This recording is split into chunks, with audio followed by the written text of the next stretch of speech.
ezo eze maka Chineke nna this period go dị nwa anwate na street go dị taa ahụ just anwụtara just 1 month eze ọ gara anụcha gị ka ị taala ahụ since 2 years 3 years just 3 months ka ị tagakwa ahụhụ o si ga-ele gị ike nwanne but ọ ga-abịazi dị ike ka data ahụhụ ị taala like 1 year 2 years but ọ just 1 month you know this period ị nwa anwatie ijikwa that small change iji ike na-ama na-eji nwanne ijikwa o siri ike ndị amụ n'anya wụ ndị amụ anya ka azụ ndị ji na ka ndị na-eji wọdụ na mmadụ uwe na street a ụra na dịka ndị na-eji dị na ka ndị ji nwune ka men wụsara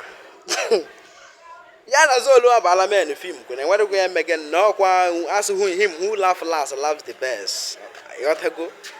ọtọ by turn kwa nwanne ọkọdoro eru nwoke ga ori ibe taa ihe ọ ga-abịa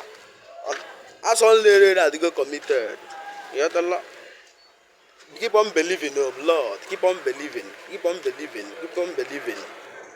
ihe anyị bụ n'obi ga-enye gị ego ihe anyị bụ n'obi na ị ga-esi na ya bụ uru eze mechie ya ike eze o mechie datin ike eze asị gị mechie datin ike tawa ndị ọ ga-azụ be ọ na-esi ike ka ọ na-ebi nwanne ụgbọ oi lata m agwụlo